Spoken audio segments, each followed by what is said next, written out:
Si conoces a Denzel Washington, entonces sabrás más o menos de qué va su filmografía, además del tipo de personaje que suele interpretar, algo inspirador, algo violento, serio, pero justo, en fin, que esta película tiene todas esas características, sumado a la colaboración de actores mexicanos reconocidos como Carmelita Salinas y Jesús Ochoa, que quizás lo reconozcan por telenovelas mexicanas. Quizás para el día de hoy suene completamente extraño que actores de novelas se junten con producciones gringas, pero en el 2004 Hombre en Llamas lo consiguió, así que quédate en este video, pues te contaré la historia sobre esta película, además de algunos puntos positivos y negativos que percibí al ver la película. Una palabra no dice nada y al mismo tiempo lo esconde todo. Todo comienza con Tony Scott, el director de esta película, quien intentó inicialmente adaptar la novela original de 1980 de A.J. Cannell. Y pues sí, yo me sorprendí al saber que esta película estaba basada en una novela, la cual trata sobre pues básicamente lo mismo, solo que en la novela la historia es contada en Italia, claro, con varios cambios como nombres y situaciones. Y entonces, ¿por qué pasó de una película de mafia italiana a una película en México? Pues porque Scott, el director, argumentó que si grababa en Italia habría que hacer una película de época, porque para la década del 2000 los secuestros habían dejado de ser habituales en este país, aunque para el año de 1987 ya se había adaptado esta historia por primera vez, algo un poco más fiel, pues se grabó en Italia y fue interpretada por Scott Glenn. Pero pasando a la película que nos compete, la Ciudad de México parecía ser lo más conveniente y lo más cercano a la ficción, y es que se convirtió en el escenario de la película en 2004 debido a su alta tasa de secuestros. Esto no es para presumir, y ahora sí que refleja una realidad a través de la ficción. Al adaptar la novela de Kinnell, el guionista Brian Helgeland conservó gran parte del diálogo original, y los secuestradores en la película, los hermanos Daniel y Aurelio Sánchez, eran alusiones a los infames hermanos Corta Orejas, Daniel y Aurelio Arizmendi López, conocidos por sus secuestros y asesinatos en serie. Kevin Frissi, de la Oficina de Estudios Militares Extranjeros, comentó que esta referencia parece pasar desapercibida para gran parte del público.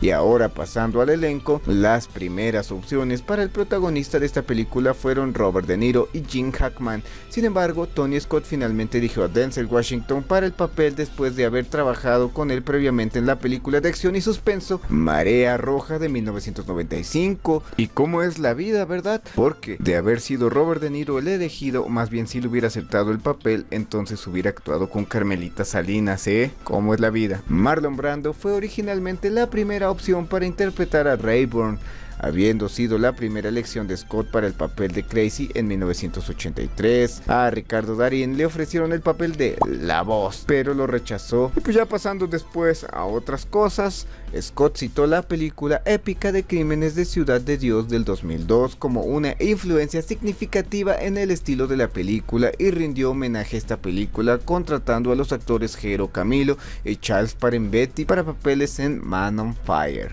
La fotografía principal del Hombre en Llamas se llevó a cabo en Ciudad Juárez y Puebla. Las escenas de interior se filmaron en los estudios Churubusco. Marcelo Ebrard, quien era el jefe de la policía de la Ciudad de México en ese momento, se desempeñó como consultor de los productores con la esperanza de que la película creara conciencia sobre la problemática actual de los secuestros en la región. En un final alternativo que está incluido en los extras de lanzamiento del DVD y Blu-ray, se puede ver que luego del traslado de Crazy en el auto llega a la casa de La Voz.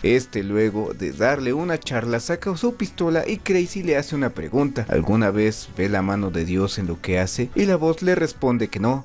Crazy mira sus relojes y activa un cronómetro, con lo que segundos después todo explota, haciendo alusión a que había colocado bombas en la casa de La Voz. Finalmente aparece el mensaje en pantalla con la fecha de su muerte. Y qué bueno que no se nos mostró esta escena, porque entonces sería un Deus Ex Machina, amigo, un Deus Ex Machina. De todas formas sí lo grabaron, y ahí les dejo el dato. Puntos positivos: tiene buena dirección, pues construye una atmósfera de tensión después del secuestro, pero también maneja bien la acción, construye bien a los personajes, y pensar que el Marc Anthony sale en esta película, pero la verdad es que no lo hace mal, tiene pocas escenas también, y la peor de ellas es cuando piensa en desvivirse a sí mismo, así todo chillón, pero en general diría que bien. La construcción de la relación de Crazy con Pita también es entrañable, al igual que la relación del amigo de Crazy, que siempre se preocupa por él y lo intenta ayudar, solo que ya para la recta final se olvidan de él. Los personajes de apoyo yo como la mamá, el policía y la periodista hacen bien su labor y me parece que no están desperdiciados, incluso se toma el tiempo para darnos a entender el tipo de relación que tienen ambos, que no es difícil, pero nada se da por sentado. La adaptación también es correcta, me parece que es una historia concreta que ata casi todos los cabos, ya que para el final se vuelve más inspiradora y dramática. Claro que se toma sus libertades, pero en general me parece que funciona y la hace disfrutable. Puntos negativos, las tomas. Tiene unas secuencias bien pinches extrañas que recuerdo cuando vi esta película de niño, no entendía qué pedo, pero no entendía ni más. Y ahora ya de mayorcito tampoco. Hay secuencias en donde la cámara se desenfoca, pone planos alejados del personaje y luego cambia entre corte y corte muy rápido, que resultan confusos y para la actualidad no todos funcionan. Por otro lado, cuando el Crazy se mete a nadar y ve a Pita, como recuerdo, me parecieron también extraños. Hay uno en donde la sobreponen incluso y se ve pa'l perro. Ahí les va, a ver si no me fundan, pero la acción o más bien la perspectiva que van a gloria la violencia. Cuando el Crazy busca la venganza pone una canción así muy metalera de ay sí, los va a coger, se los va a coger. Está pa'l perro también. Bueno, la violencia que se plantea aquí es correcta, pero hay tomas en donde sí se pasan de lanza, como en una en donde el Denzel Washington dice, pero en inglés, la venganza se sirve en plato frío, o la clásica de una explosión mientras va caminando sin ver. Otro punto negativo o extraño es que todo le sale bien al Crazy y para 2004 y que un hombre de color pueda andar por la ciudad sin llamar la atención aunque use gafas o pretenda ir cubierto con una gorra, amigo. Para ese entonces era imposible que no llamara la atención, pero bueno, es Denzel Washington, chinga, yo le creo.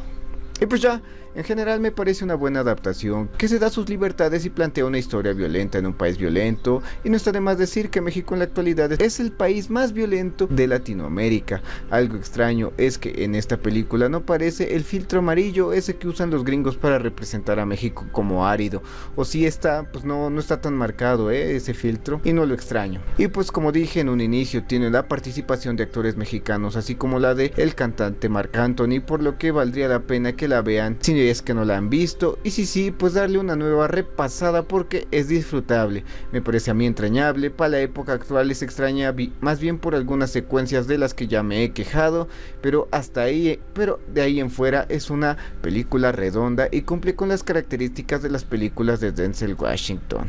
Y pues ya, hasta aquí dejo este video. Si te ha gustado deja tu like y comparte, y si no pues no, yo me despido con una actitud de gratitud y de esperanza. Bye.